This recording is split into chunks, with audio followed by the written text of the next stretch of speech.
The spoils of victory. The Brisbane Lions celebrate back-to-back premierships and ponder the makings of a dynasty. The legacy of Chris Fagan further enshrined at the end of an epic quest. The now two-time premiership coach joins us live. And facing up to the fallout that comes with losing on the biggest stage. The Geelong post-mortem and what comes next to remain in contention. We've talked about is step into it, embrace all of it. Get in the room and fix it. It's unedifying for a senior coach to do that. They're on the side of caution with the brain. Take the man off. They played the best footy I've ever seen at the start of the season. And if you'd said Brisbane lift the cup, I would have said, of course they do. It's the stuff that legends are made of. What is holding the ball? I don't think I could answer it clearly right now. I could do something wrong, and I need to go, and the board sacks me. The fans love it, and with no fans, no 360, right?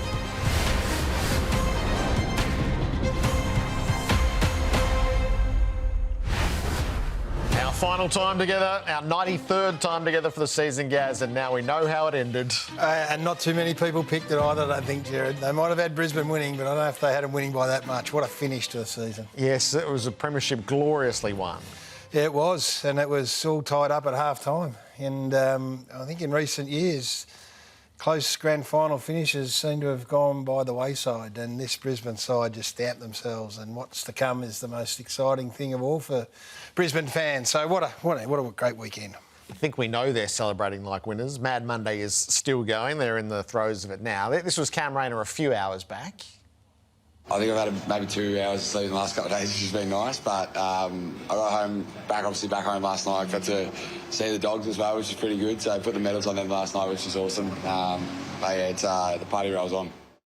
And everything goes on Insta these days. Apparently. So we found it. Got the dogs? Yep. With medals. So they got... So this was Jeremy Cameron started this with his cow. That's right. So they got two dogs. Brisbane fans are hoping he goes and gets another one. I'm telling you, Yes. this time next year he can whack another one on the dog. I wouldn't put it past him. All right, this is what we've got lined up. We've lived the journey of this season with Chris Fagan from the eye of the storm. He joined us when the game had been postponed for the Cyclone right at the start of the season and all the way through. He's standing by for us in Brisbane now. And then don't miss on the couch. No. So I can't quite work out whether Jonathan Brown won or lost this bet. But Kai Lohmann style, he's losing his locks. That's right. So Kai Lohmann had the lines carved into the side of his melon. Okay. And Brownie said, I'll get a couple of them if you win. I don't think he thought it through that long and hard. So, yeah, I would watch the start of the couch. I would watch all of couch, but especially watch the start. All right, the final time this year, the votes are being cast. The GVP's the most valuable player from the weekend of footy.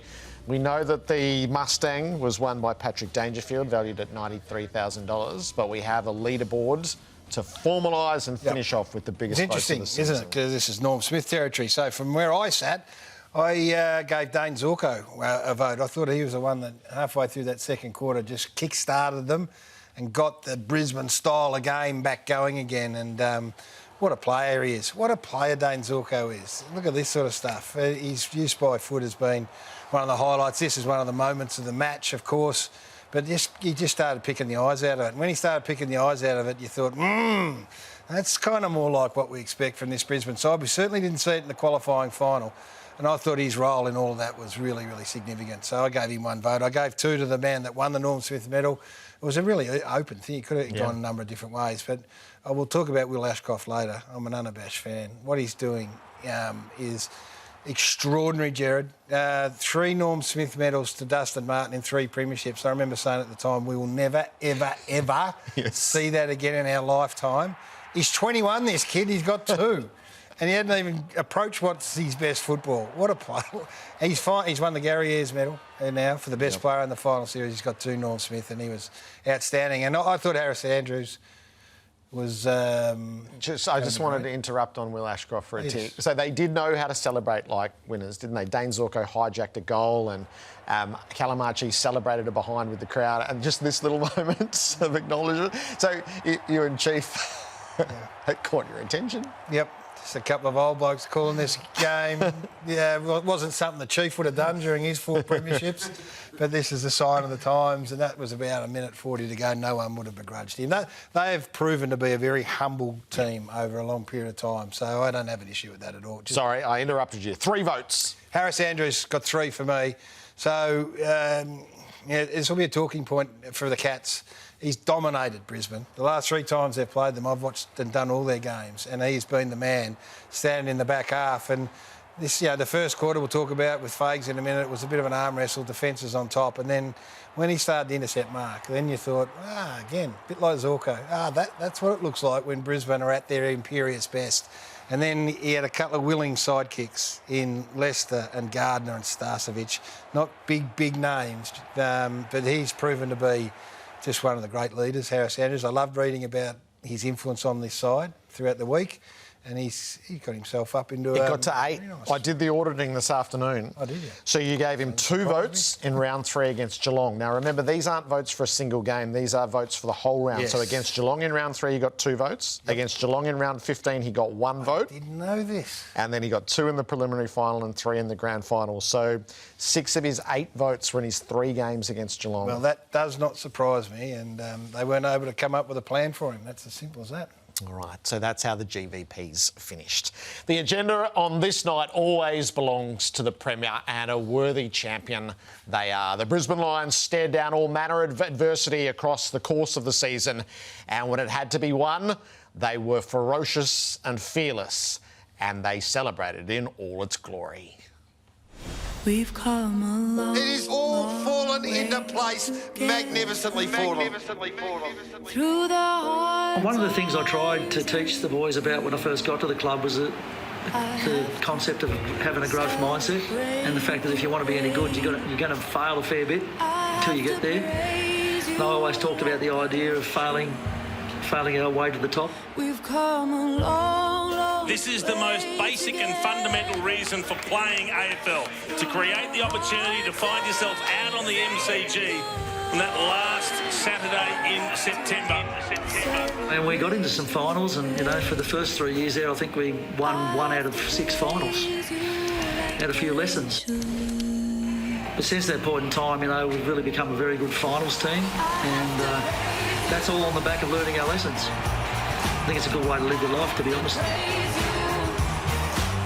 The Lions were beaten here by Geelong by 38 points 3 weeks ago.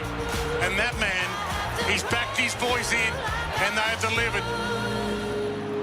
We've come. I've got a saying up on our wall. It's a famous Nelson Mandela quote. We never lose, we either win or we learn. And that's the attitude that we've tried to take, and I think everybody's embraced that at the footy club. But most importantly, today we show the world our brotherhood. Do you sense when you're all together, you've still got that one big performance in you? Yeah, for sure. And I said it last year, I feel like we're peaking at the right time. That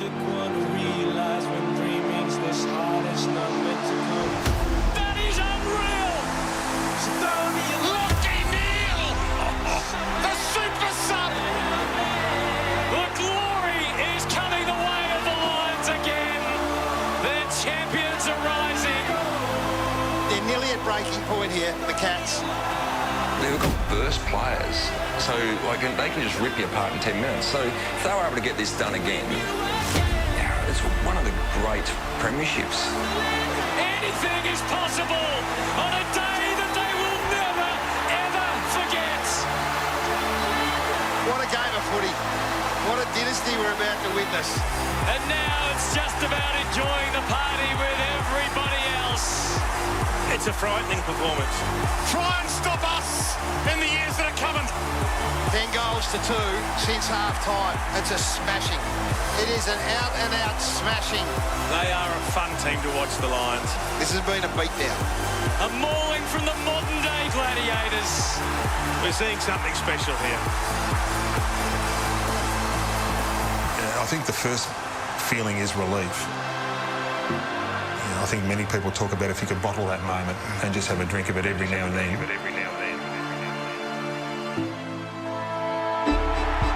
The main man again. Brisbane go back-to-back. A premiership of unbelievable courage, belief and brilliance. Here is the moment. And last year's team of destiny is now a dynastic team.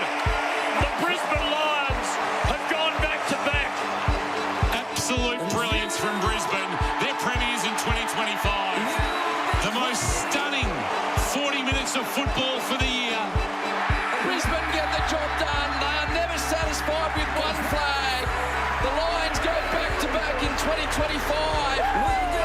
champs have defended the title.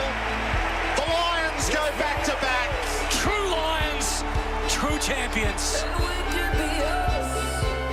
It goes from your best week to your worst week pretty quickly, and then you go home nice and early and you sit there and you stare at the ceiling for a long time. You do wake up the next day and there's, that 5 seconds where you don't know what happened yesterday, and then you realise what happened yesterday. That's a bad morning too. You very much turn the mirror on yourself, and you're very hard on yourself in the days after. You sort of look at yourself pretty hard, and it can be a very lonely experience. It's obviously difficult for us right at the moment, but I think in the fullness of time, when you sort of sit back and you think about the quality of team that beat us in this grand final, it might ease the pain a little bit. I can't speak highly enough of him. I mean, the way he transformed our club when we were really struggling, and now to reap the benefits. I know it was one of his hardest things, not playing AFL, and I know the pressure he felt, and I'm so thankful that I've met him. He's now my coach, and he's got 2 flags. Hopefully today you saw that we learned some things from that game and did some things better, and we ended up with a premiership, so very proud of the group. They say Fags does proud Grandpa pretty well. He is as proud as punch right now of his young Chargers.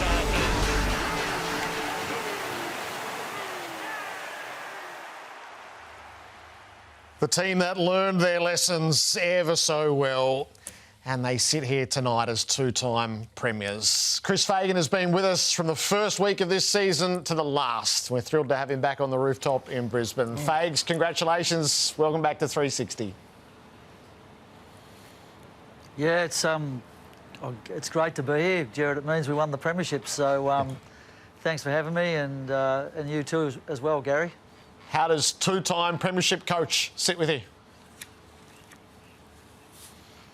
Oh, I don't know. I haven't thought about it too much. Some of the players were strutting around last night calling themselves 2-timers and all that sort of stuff, and pretty happy with themselves, which is fair enough. I guess it's just a reward for a lot of hard work that we've done up here over a 9-year period. These performances in the last 2 years, haven't just suddenly happened. It's been on the back of a lot of hard work and a lot of disappointment sometimes, and just feels good that, we've been fortunate enough this year to get another reward. It doesn't always happen, but we're fortunate that it has for us this year.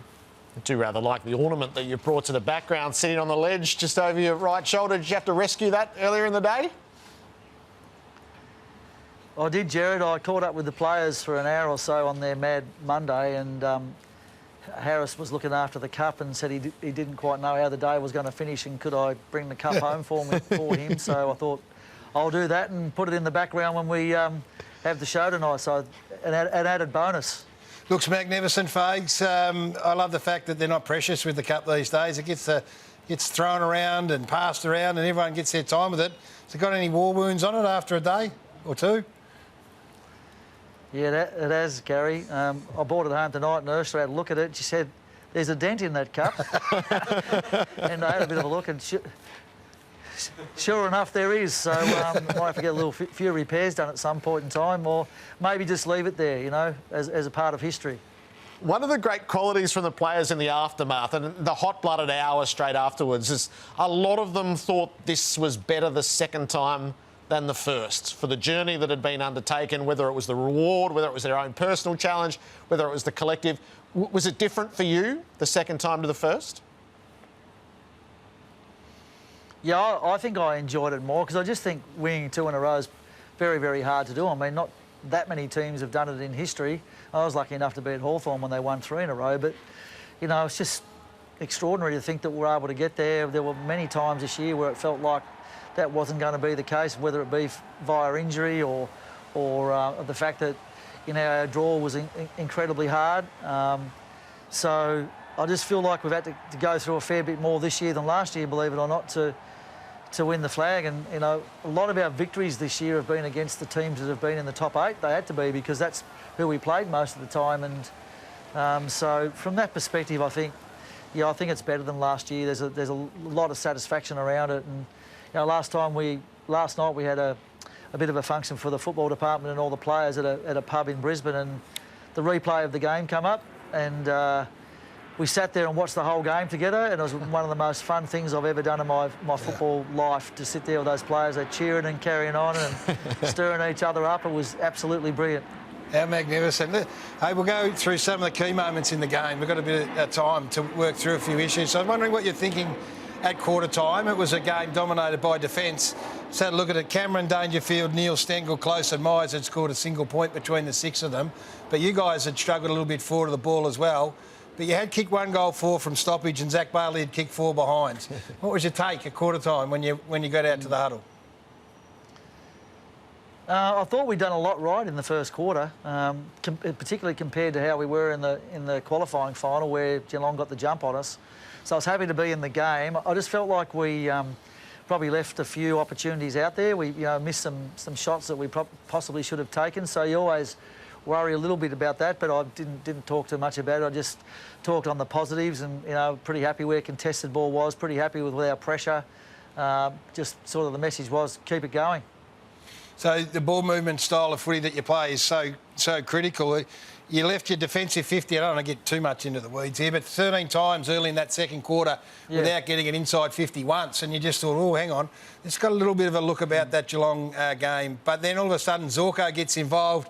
In the end, in that second quarter, he has 7 kicks at 100% and 199 metres gained. I thought he was really pivotal in reminding you, look, this is what our best looks like, and I'll take it on.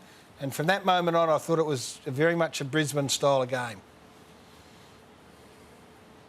Yeah, I agree with that, Gary. Our ball movement improved as the game went on. I think that's a little bit to do with the pressure comes off a little bit too, and maybe Geelong weren't able to defend the ground as well as they did at the beginning. I felt like one of the things we did talk about at quarter time was, if they're going to take away the corridor, well then let's go around the boundaries. It doesn't matter. We'll just take whatever they give us, but we need to keep the ball in motion.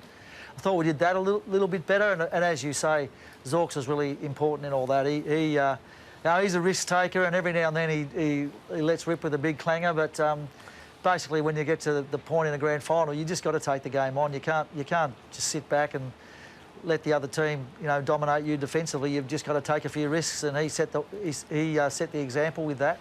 He did, and then if the scriptwriters had their way, this is what would have happened after half-time. Harris Andrews starts to dominate at half-back, and then he just starts taking intercept marks at will.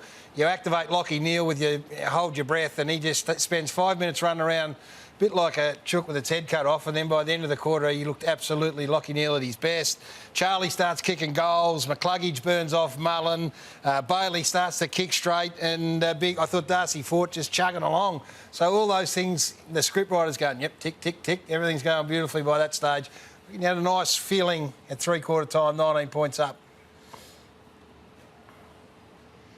Yeah, although you never feel that comfortable with a 19-point lead. That can be chewed up pretty quickly in modern AFL football, but the signs were definitely good. I thought Lachie coming on, and you're right, he did look like he hadn't played for a while to start with, but he got going. He gave us a lot of energy around the ball, and then when he kicked that goal just on three-quarter time, that really, I think, lit the team up.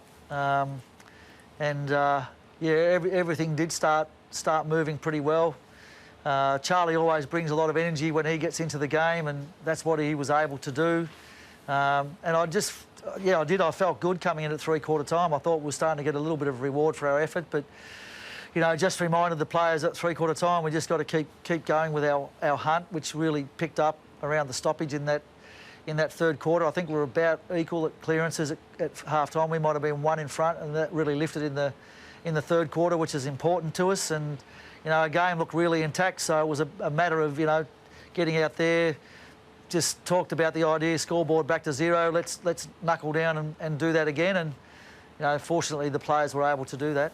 So when you were watching it last night at the pub, have you settled on a favourite moment? Is there something that made you chuckle or smile just a little bit more than any other bit? Oh, I think when Lachie kicked that goal just on three-quarter time was probably the big moment in the game. It just gave us a good gap between us and Geelong on the scoreboard, and so that was particularly a big moment. And then I I guess the other moment was just how quickly we were able to kick goals in that last quarter, and the game was all over very quickly. I didn't expect that. I thought it would be a real arm wrestle and that perhaps Geelong could fight their way back into it, because it had been a pretty close game all day, but our players just found another gear, found a lot of energy, which I was really pleased with, because I was a little bit worried coming into this game that 3 hard finals was going to tell on us at some point in time, but that didn't appear to be the case. Our fitness people obviously have done a great job.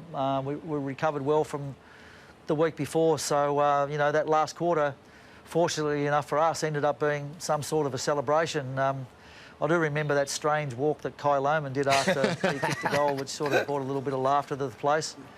And he was doing repeats of that today at the Mad Monday for anybody that wanted to watch him. So, but that was a bit of fun. Sometimes celebrations can appear to be a little bit arrogant, but hopefully it wasn't taken that way. It was just our boys, you know, enjoying the fact that the game was going their way. For the rest of your days in grand final week, you and Lachie Neale are going to be asked about this, because every year there is an injury and there's a player as what to do. What's the moral of the tale, Fags, as you learnt it across a week and in the couple of days afterwards? You mean in regards to playing Lachie? Yep. Yeah, OK. So, well, for starters, our medical people had cleared him to play. He'd completed 3 pretty gruelling training sessions in the lead-up to the grand final, and so there was no doubt in our mind he was fit to play. The question was, for us to answer, is he's only played 1 game in 8 weeks, and did he have the fitness to run out a full game, or would it be better to hold him back and introduce him into the game at a point in time in which we thought he could give us a bit of an advantage, and we chose the latter. I felt that if he started and ran out of gas, that might be a bit of a spirit killer for the boys, but I thought if he could come on around about half-time and do what he did, that it would be an enormous spirit lifter for us. And I know it was a bit of a punt, but as it worked out, it feels like it was the right decision to make. It could easily have gone the wrong way, but no, what he did in that second half, the ability to win 7 clearances, have 17 possessions, have a couple of direct goal assists, was just enormous for us, and it gave us the energy boost that we needed in the second half. Well, again, I talk about script writers. It was just a spectacular success. I mean, we debated it before the game, as everyone in the footy world did. I thought it was too big a risk, but it couldn't have worked out any better. Gerard asked you what made you smile. I reckon the fact that Will Ashcroft, in his 58th game, has won his 2nd Norm Smith medal. He's won the Garry Ayres medal for being the best finals player. Gerard and I were talking about Dusty. He said Dusty won his Norm Smith medals in his 8th, 10th and 11th year. He's won his Norm Smith medals in his 2nd and 3rd. Yeah. I think he still gets he won't anymore, but the fact that, and I'm a bit with this with Levi, they're so professional, they come in like ready-made players, you forget how young they are. He's 21 years of age. He's played 58 games of footy. He's now a legendary finals player. He is. He steps up in the big moments, and he does throughout the home and away series too. I think when the big games are on, it tends to bring out the best in him. And I think he's still got more gears to go, to be honest. You know, at his age and at his experience, I think he's going to learn to impose himself on games more and more and more. We've seen that growth in him this year. He tended probably just to drift around a little bit in his first couple of years and not play with great intensity, but now he really explodes and wins the ball and explodes away from contests and, you know, creates great scoring opportunities for us. So, you know, provided he doesn't get injured in any way, shape or form going forward, I think we're going to see even better performances from Will. And in terms of Levi, I think his season's been a little bit underrated. I mean, it's pretty hard for a young 18-year-old to come in and break in to the premiership team from the year before, and he's played every single game. He had some great moments on the weekend. I think he will continue to improve as a player. He's a little bit like Will, probably sometimes. He's just a little bit cruisy in the way that he gets around the field, but I think that intensity will come with experience. And, you know, very fortunate to have both those boys at our club. Yeah, so just looking at some of Levi's numbers, I think that's really significant. In an era where we talk about these first-year players, we've got to nurse them through and, you know, don't ask too much of them. As you say, he's broken into a premiership team, played every single game, and then these numbers.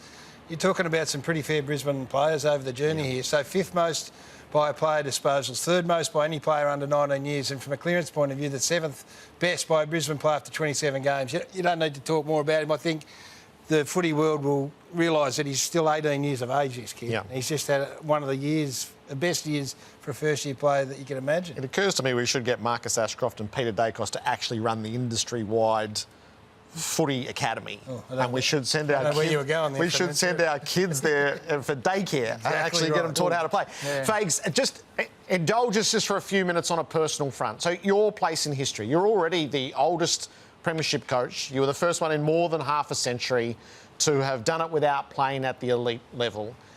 That magnifies now having done it twice. What does that mean to you in a way, and not just for you, but on behalf of those who didn't play the game at the elite level? Yeah, so first of all, I think I've been pretty fortunate in my football background to have some great coaches, both in Tassie and working with Neil and Clarko. So I learned a lot from those guys. So I was probably no rookie when I came to the opportunity to coach the Brisbane Lions. All my past experiences had helped me enormously, so I'm very grateful for that. But I think in terms of, I hope that it gives others that have walked in my shoes the idea that maybe it is possible to coach an AFL team if you do a good enough apprenticeship. I mean, it took me a long time. I worked at AFL level for 19 years before I did get the opportunity and was very fortunate to get it. But I do hope that it does give other people who are working in the industry the idea that, you know, if they work hard enough and take their opportunities when they come along, that they may well be able to do the same thing. Dane Zorko referenced it in the post-game. Does it bury any insecurities, two flags, Fags? Yeah, look, if I was probably being totally honest, Gerard, there were times when even up until, you know, last year when we won the flag, I felt like maybe I had there's a little bit of imposter syndrome. Was I good enough to help this team win a premiership? All of those things, all those thoughts go through your head. I think they're natural enough. So winning one gave me a fair bit of confidence, and I guess now that we've been able to do it again, you know, I feel like maybe now that I do belong in the coaching ranks. So hopefully I've got a few more years left in me. See how we go.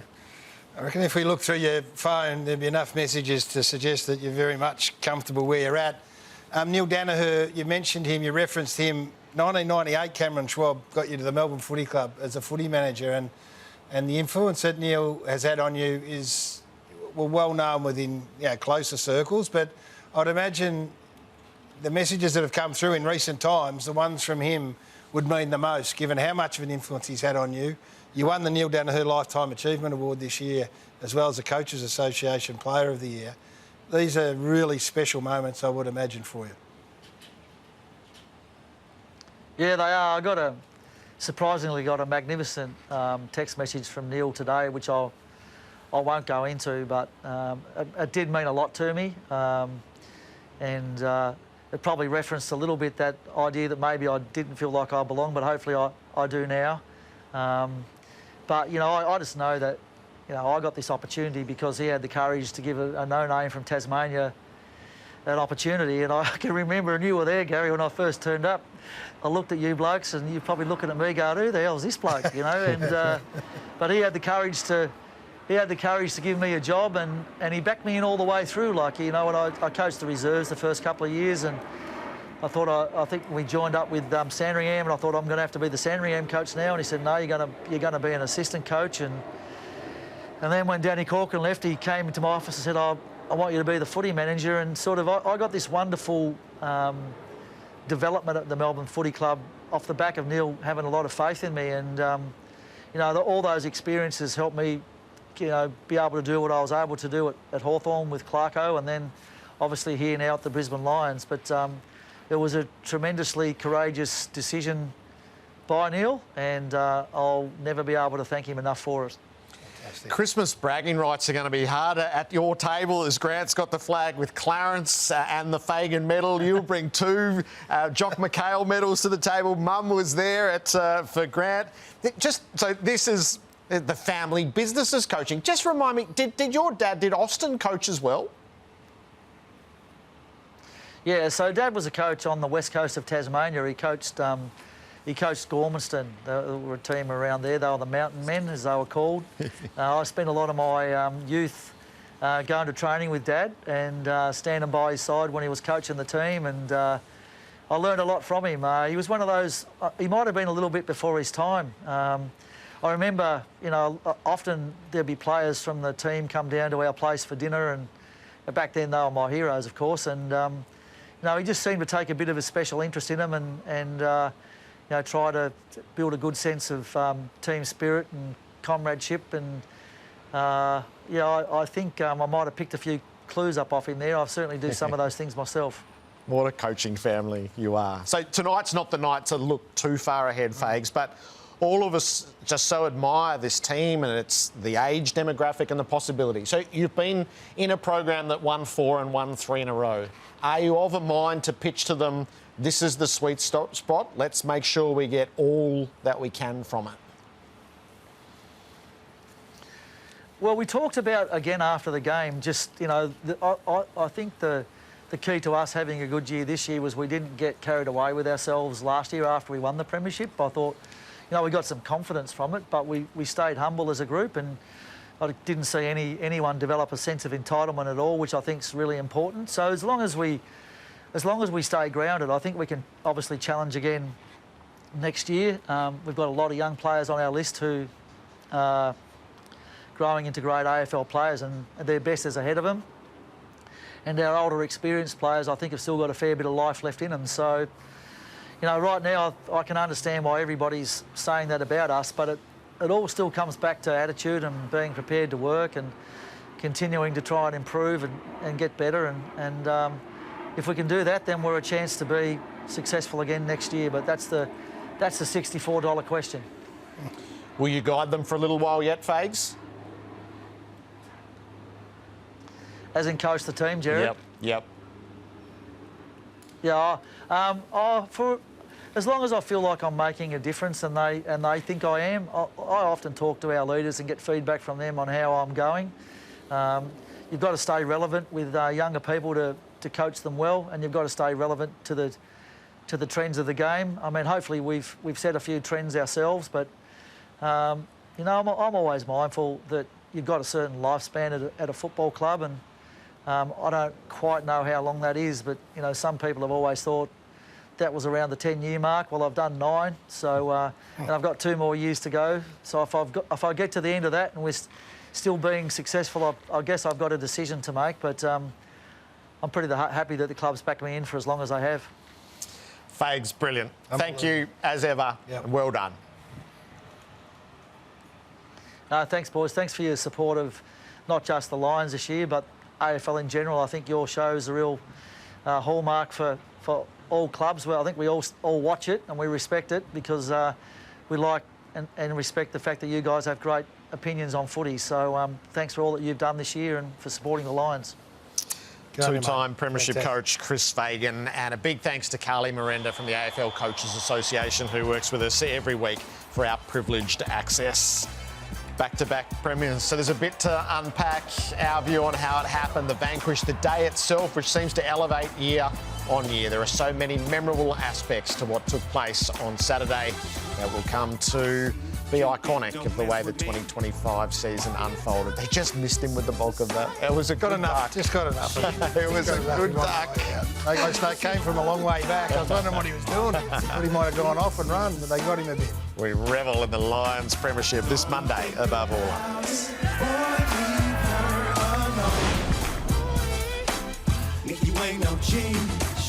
Smooth Moves, brought to you by Jameson Whiskey. There had been questions throughout a sporadic season around whether he still had it. Well, on the biggest day, he proved that he's still Charlie. The very best smooth moves came from Charlie Cameron. That first goal, and then in the decisive phase where the game was burst open, there were 4 goals, and Charlie booted 3 of them. Yeah, he blew it open. He was a ref as Bobby Hill throughout the call. He just grabbed his moment, took his moments, and turned the clock back a little bit, and then like about 18 of them, they were all trying to kick a goal again. Just the selfless nature of the Brisbane Lions went out the window for about 10 minutes while they slipped into party mode. But no, he lit them up, and it was a fair effort. Not a fair effort. It was a brilliant effort from Charlie because he had been under a lot of pressure, and you know he's not a big possession winner. And the ones he gets, he got to make count. So he was super significant. How great is this premiership? So the train that Wait couldn't stop, they've been our Burnborough. They've played 27 games, 2 years running. No team has ever been asked to do that before. And at the end, they just stormed away. Rather than wilt at the end of that journey, they were as strong as ever. Yeah, no, I don't. There's no superlative that's too great. It's as good as you can possibly hope for on grand final day. And as we just spoke to Chris Fagan about, the fact that it was arm wrestle, locked together at half time, and then they split it open in the manner that they did. They kept the team that kicked 17 goals in the prelim and 16 in the qualifying final to 11. They were dominated. Their back half. If you ask me, what's the biggest surprises, was the fact that their back half absolutely dominated Geelong's forwards in the manner that they did. I mean, Dempsey kicks 4 goals essentially from the wing, but playing wing forward, we know what he does. The rest of them just were singles and never looked like threatening. And, Patrick, who was the talisman in that prelim, and it was clear that it just took a hell of a lot out of him. He didn't look to have the same energy. And from that point on, it was just, they were labouring. But they were labouring because this Brisbane Lions side were full of energy. And then hindsight's a wonderful thing. I picked Geelong, by the way. But a lot of people were trying to make a case through as we got closer that, I think the Cats will open them up. But you look through that team and there's just too many good players to get themselves opened up, albeit, the qualifying final, they did a number on them. But as Fag says, they're great learners, and that would be a great quality to have. OK, we learn our lesson, and then Hugh McCluggage goes to work. I know Sheen Mullen, and ends up getting Norm Smith votes again. So how disappointing for Geelong is the carefully crafted ambush of the qualifying final. It was all exposed for Brisbane to go about countering. They got nothing out of Cameron and nothing out of Dangerfield, and the key moves didn't work the second time around. No, they didn't. And there were others that they went, and I'm talking about Shannon Neal with Harris Andrews, which, we talked about a lot in the build-up to this game, and who I'm a big fan of Shannon's, but he hadn't demonstrated any capacity to deal with, what Harris was doing, and they went with that again. It didn't work. They tried Blitzars, but I even watched that closely. When Blitzars got to him, Oscar McInerney just came and put his body in the way and said, no, you're not getting... almost it was a will thing in the end. The battle of wills was there, and at half-time it was strong, and then the Brisbane Lions just said, no, we will out-will you in this second half. And I know it sounds disrespectful to say it got too hard for Geelong because they're a mighty, mighty footy club, but by the end of it, they'd just been overwhelmed. And it went from, so it was a point the difference with 5 minutes left in the third quarter, and then suddenly it was 64 points. So it had a bit of Melbourne and the Bulldogs about it, the 3 goals on the way to three-quarter time. The bit that shocked me was just how short Geelong's breaking point was. I wouldn't have... So after Blitzarves got the goal from the 50-metre penalty, they needed to hold for 10 minutes, but they just didn't have that fight in them. No, and, you can strip it back as much as you want, as we see the boys going to Mad Monday today, but they just didn't have enough good players. And I know that doesn't sound like it's superlative analysis, but save for maybe 4, I think the rest of them would walk away going under par, under 5 out of 10. And that's, in a grand final, that's a really hard place to be, and you're going to have to deal with that for the next 6 months. And did Snoop carry the day? It's not just the game, it's everything that's around it. Snoop is, I suggest, I'm not Snoop's audience, Gerard. Let's say that. So I was with Jason, who's much more hip than me when it comes to music, I'll say, and he thought it was okay. It didn't resonate with me. I could appreciate the entertainment aspect, but I didn't understand anything he was saying. What about you? You're more worldly in this way. So the spectacle was befitting the day. Yeah. But the problem was always going to be the music. And I think that's how it played out. Those who love Snoop were utterly satisfied, and those who don't really know Snoop were a bit, at the end. But I am totally with the global superstar for the day. I think for all that is building around an AFL Grand Final, from the fan fest in the days leading up and the parade and the day itself, having the international superstar to headline, I think is a great idea, and I'm supportive of that. And the 2:30 time slot is now winning favour up in New South Wales from the NRL, Gerard. We've got this push to go into this twilight, and they're going, oh, no, I think 2:30 in the afternoon is the place to be. Just slide gently back. Anyway, righto, couch is coming up. How far will their head shave go? That is the question. I think take most of the old Lego head off and just leave him with a little G-stripe down the middle. So the highlight of Couch, as well as all the analysis and the big opinions, is what will Brownie look like when he leaves the studio tonight? Now that I got me some Seagram's jeans, everybody got their clothes. O'Sullivan out to spin, missed him. Zorko again, little fake to Lockie Neal. Long Lockie. The super sub. Take a bow, Dane Zorko. Just take a bow. O'Sullivan back to Smith. Well done, Zorko. Beeline the footy. Won it back to Lockie Neal. We thought he was out. We thought it was season over. He stands up on the biggest stage. And that's a huge goal for Brisbane just before three-quarter time. It was a risk. It was a gamble. But it might just come up trumps for the Lions. Smith did well. O'Sullivan gets onto it. Can't find Smith without Zorko. Magnificent. Body line the footy. Lockie Neal. Lockie Neal gets the magnificent goal. And what a move the Lions have made late in the third quarter. Bailey Smith just knocks it into Connor O'Sullivan's direction. Back to Bailey Smith. Zorko comes the other way and wins it. Handball. Lockie Neal. This would be big. This would be huge. Lockie Neal with a monster goal right before three-quarter time. What a moment in this grand final.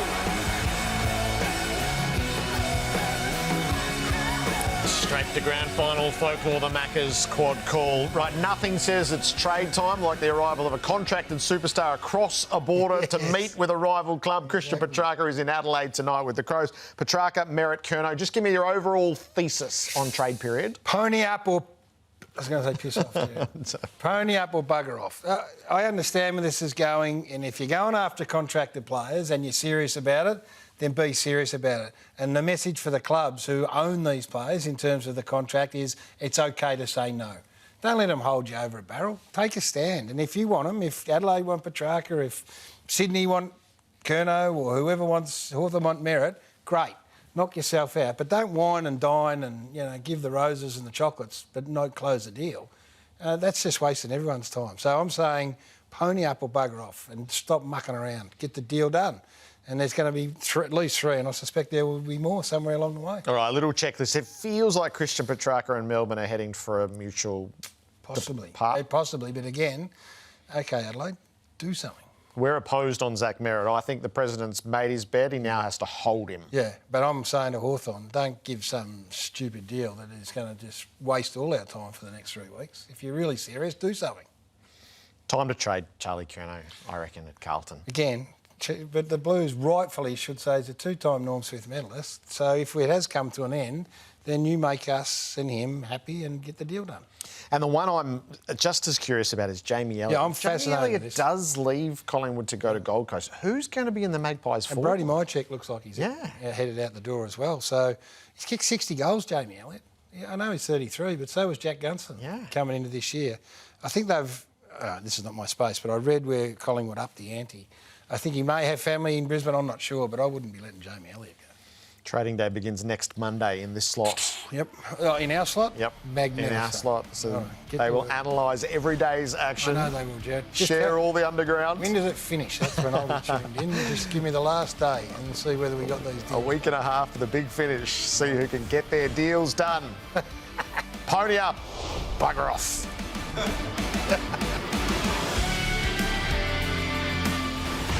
We're running the gauntlet of Wi-Fi at the top end with Damien Hardwick in Darwin. Dimmo, welcome.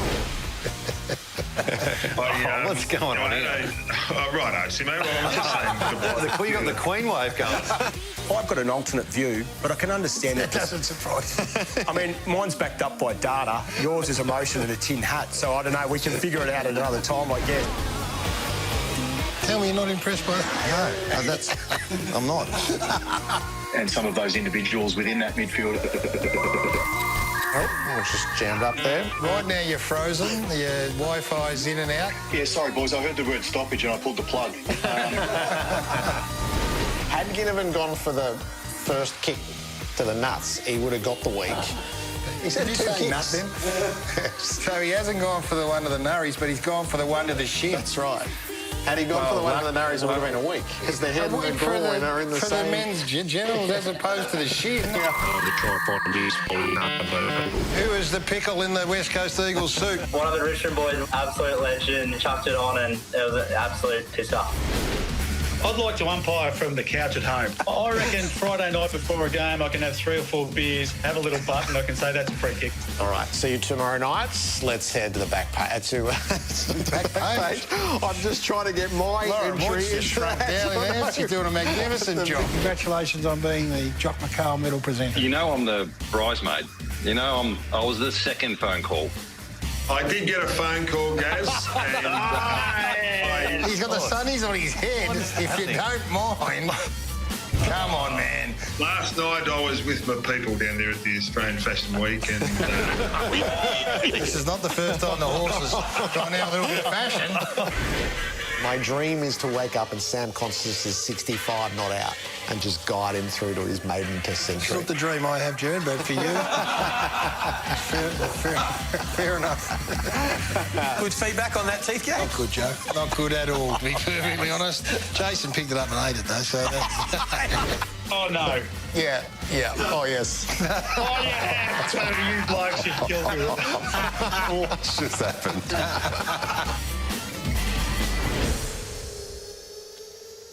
Some of the stuff and nonsense from 2025. On the couch, the season finale comes in a moment's time. Gaz, the official merchandise has been released for the Brisbane Lions Premiership.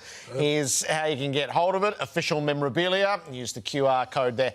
How much wall space do you reckon? So this is number 2. Yeah, at least save for at least another 2, I'm saying. Oh, yeah. Save your shekels and away you go. It's in keep there, buying it's them. Coming. Yeah. officialmemorabilia.com.au. AFLW, so Thursday night, round 8 begins in prime time. So our chance to say a few thank yous. Go ahead. Liam Coffey tonight cut the Superb. Premiership package. Yeah, Liam and Connor have done a stunning job throughout the year. Brilliant stuff. Big part of our show. Jake and Robbie and the production team. Magnificent. Outstanding. So Blake and Paresh in graphics, to the team in the control room, the camera staff. Jake only works for a meal. He doesn't even get a wage. He just gets paid in dinner. Tim Hodges, for 14 seasons, has been the heart and soul of this show. Nobody lives it more than he does. 93 shows this year, Gerard, and Tim has been at the forefront of all of them. He's a star. And Gaz, I love doing this show with you. As I have with you too, Gerard, I've seen another side to you. I want you to go and dream of Sam Constance and whatever else takes your fancy over the summer months, and we'll do it again. But thanks for having me. Good on you. It's been great. That's 360 for the season. We salute the Lions and hand over to On the Couch.